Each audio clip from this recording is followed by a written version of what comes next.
तो क्या चंद्रबाबू नायडू और नीतीश कुमार भारतीय जनता पार्टी का साथ छोड़ने वाले हैं? क्या चंद्रबाबू नायडू और नीतीश कुमार मोदी सरकार गिराने की तैयारी कर रहे हैं? दर्शकों, इस वक्त देश की राजनीति में जहां दिल्ली में जीत का परचम लहरा रही है भारतीय जनता पार्टी, तो वहीं दूसरी तरफ नीतीश कुमार और चंद्रबाबू नायडू ने बीजेपी की मुश्किलें बढ़ा दी है। दरअसल हुआ कुछ यूं कि तेलंगाना सरकार ने यह आदेश दे दिया कि जो मुस्लिम कर्मचारी हैं रमजान के महीने में 1 घंटा पहले जा सकते हैं, और कहीं ना कहीं इस फैसले का स्वागत तमाम पार्टियां करती हुई नजर आई। लेकिन भारतीय जनता पार्टी ने कांग्रेस पर हमलावर होती हुई देखी गई। उसके बाद तुष्टीकरण का आरोप लगाया, लेकिन अब उन्हीं के सहयोगी चंद्रबाबू नायडू ने मुसलमानों के समर्थन में ये ऐलान कर दिया है कि रमजान के पाक महीने में जो आंध्र प्रदेश के मुसलमान हैं, जो आंध्र प्रदेश के कर्मचारी हैं, वो 1 घंटा पहले जा सकते हैं। ऐसे में भारतीय जनता पार्टी चुप नजर आ रही है। भारतीय जनता पार्टी के पास कोई जवाब नहीं है। इसी फैसले को लेकर कांग्रेस पार्टी पर निशाना साध रही थी, लेकिन जब चंद्रबाबू नायडू ने यह फैसला किया तो मुंह बंद हो गया। दूसरी तरफ दिल्ली में शपथ ग्रहण समारोह हुआ। एनडीए के तमाम दल वहां पर पहुंचे, तमाम बड़े दिग्गज वहां पर पहुंचे, लेकिन नीतीश कुमार नहीं पहुंचे। नीतीश कुमार क्या बीजेपी से नाराज हैं? क्या नीतीश कुमार इंडिया गठबंधन में जाने वाले हैं? नीतीश कुमार ने हवाला दिया कि प्रगति यात्रा में बिजी हूं, इसलिए मैं आपकी खुशी में शामिल नहीं हो सकता। तो क्या नीतीश कुमार अपनी प्रगति यात्रा को कुछ घंटों के लिए नहीं रोक सकते थे? क्या नीतीश कुमार ने इससे पहले प्रगति यात्रा नहीं रोकी है? रोकी है, जाहिर सी बात है रोकी है। लेकिन देखा जाए तो नीतीश कुमार अब भारतीय जनता पार्टी से दूरी बना रहे हैं। नीतीश कुमार और चंद्रबाबू नायडू ने भारतीय जनता पार्टी की मुश्किलें बढ़ा दी है। क्या वाकई में मोदी सरकार पर इसका असर पड़ता हुआ नजर आएगा? क्या नीतीश कुमार अपने 12 सांसदों के साथ अब बगावत करने वाले हैं? बड़ा सवाल रहेगा आज का।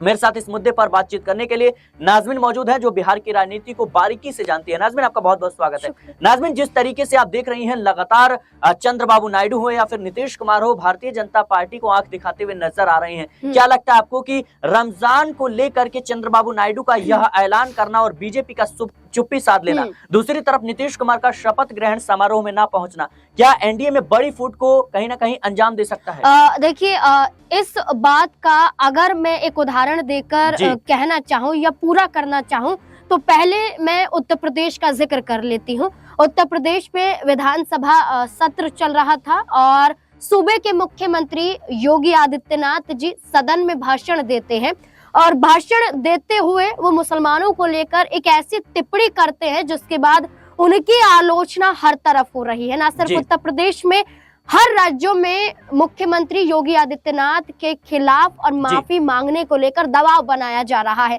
आप मुसलमानों को लेकर ये कह देते हैं कि क्या आप अपने बच्चों को मदरसों में पढ़ाकर, अपने बच्चों को मस्जिदों में पढ़ाकर, क्या आप उन्हें एक मौलवी बनाना चाहते हैं? क्या ऐसे शब्द का उन्होंने जिक्र किया जो यहाँ लेना भी सही नहीं होगा। इससे पहले आप देखिए, भारतीय जनता पार्टी के ही पूर्व सांसद रमेश बिधूड़ी ने संसद के अंदर किस तरीके से बसपा सुप्रीमो के एक सांसद को लेकर कहा था, जो पार्टी से निष्कासित कर दिए जाते, कांग्रेस पार्टी में चले जाते, दानिश अली, उन पर किस तरह की टिप्पणी की थी। तो भारतीय जनता पार्टी हमेशा से धर्म विरोधी पार्टी कही जाती है विपक्ष के द्वारा, और ये कहा जाता है कि सिर्फ धर्म के नाम पर भेदभाव भारतीय जनता पार्टी करती है। ऐसे में उनके सहयोगी दलों का मुसलमानों के पक्ष में फैसला लेना तो ये दर्शाता है कि क्या बीजेपी के खिलाफ जाकर ये फैसला लिया गया है। जहां महाकुंभ में मौत के आंकड़ों को छुपाया जाता है, वहीं श्रद्धालुओं की बढ़ती संख्याओं को बार बार उत्तर प्रदेश के मुख्यमंत्री योगी आदित्यनाथ अपने जुबानी तरीके से आंकड़े को बताते हुए नजर आते हैं। तो क्या आप पक्षपात नहीं कर रहे हैं? लेकिन तो ऐसे में जिस तरीके से देखा जाए तो वक्फ संशोधन बिल को लेकर के, चाहे वो चंद्रबाबू नायडू हो या फिर नीतीश कुमार की पार्टी हो, दोनों ने ही समर्थन दिया। लेकिन नीतीश कुमार ने अगले दिन ऐलान कर दिया कि भाई वक्फ बोर्ड की जमीनों पर मदरसों का निर्माण करवाया जाएगा। दूसरी तरफ चंद्रबाबू नायडू ने जब वक्फ संशोधन बिल का समर्थन किया था तो उन पर मुस्लिमों का दबाव पड़ा कि भाई हम्म। मुस्लिमों ने आपको वोट दिया क्योंकि आपने मुस्लिमों से लुभावने वादे किए थे, जी, जी। लेकिन आप वक्फ बोर्ड का समर्थन कर देते हैं। तो कहीं ना कहीं क्या उस दबाव में इन्होंने रमजान के लिए बड़ी घोषणा की? दूसरी तरफ देखा जाए तो बीजेपी इस पूरे मुद्दे को लेकर चुप नजर आ रही है। क्या लगता है आपको कि नीतीश कुमार चंद्रबाबू नायडू बड़ा खेल करने वाले हैं? देखिए, आपका ये बहुत बड़ा सवाल है कि नीतीश कुमार ने वक्फ बोर्ड की जमीनों पर मदरसे मस्जिदों के निर्माण की बात की, बल्कि भारतीय जनता पार्टी ये कहती है कि वक्फ की जितनी भी जमीनें होंगी वो सरकार के अंडर आ जाएंगी। जहां वक्फ की जमीनों पर अब एक तरीके से एक्शन, एक तरीके से चाबुक चलाने का काम भारतीय जनता पार्टी ने किया, वही चंद्रबाबू नायडू का रमजान के पाक महीने में ये फैसला लेना ये दर्शाता है कि चंद्रबाबू नायडू धीरे धीरे ये समझ रहे हैं कि आंध्र प्रदेश में टिके रहना है सत्ता में तो हमें सभी धर्मों को साथ लेकर चलना पड़ेगा।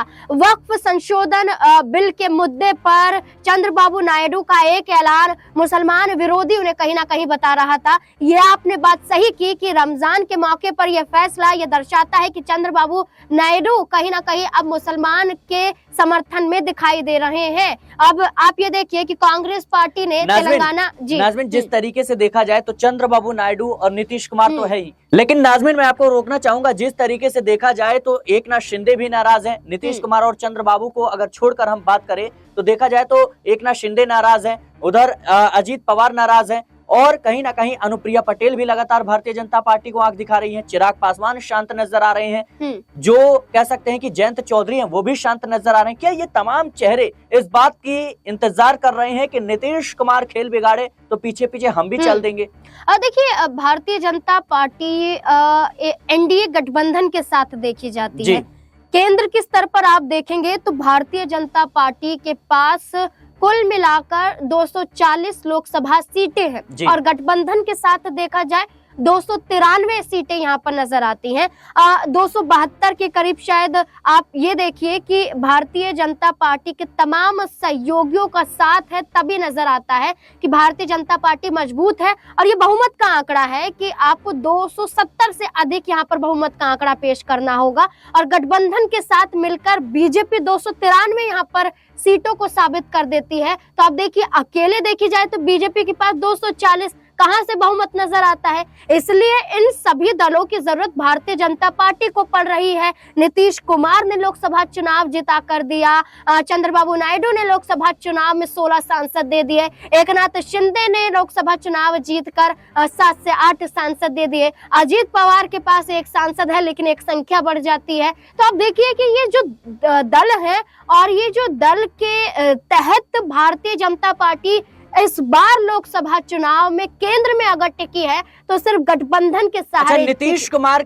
नीतीश कुमार का शपथ ग्रहण समारोह में ना आना क्या दर्शाता है कि अब बड़ा खेल होने जा रहा है बिहार चुनाव से पहले? देखिए, बिल्कुल नीतीश कुमार का प्रगति यात्रा में व्यस्त नजर आना। देखिए, प्रगति यात्रा तो कई बार नीतीश कुमार ने स्थगित की है, रोकी है, जिसका कारण उनका स्वास्थ्य ठीक ना होना या फिर उनका दिल्ली दौरा करना हो या फिर हरियाणा में अपने एक अधिकारी की शादी में जाना हो। तो नीतीश कुमार ने कई मौके पर अपनी प्रगति यात्रा को स्थगित किया है। और लेकिन इस बार देखा जाए तो नीतीश कुमार ने साफ बीजेपी को ये कह दिया कि हम दिल्ली नहीं आ सकते हैं, हम निमंत्रण को स्वीकार नहीं करेंगे क्योंकि हमारे लिए बिहार में रहना जरूरी हो जाता है। तो ये तो साफ दर्शा रहा है सिराज जी कि यहाँ पर एक बात है कि नीतीश कुमार खफा है बीजेपी से, क्योंकि बिहार का विधानसभा चुनाव नजदीक है और बीजेपी बिहार के बारे में चर्चा कर ही नहीं रही है। और जबकि ये भी कहा जा रहा है कि नीतीश कुमार को लेकर कि मुख्यमंत्री चेहरा वो होंगे भी या नहीं होंगे, बीजेपी ये फैसला करने से पहले ही दूरियां नीतीश कुमार से बढ़ा रही है।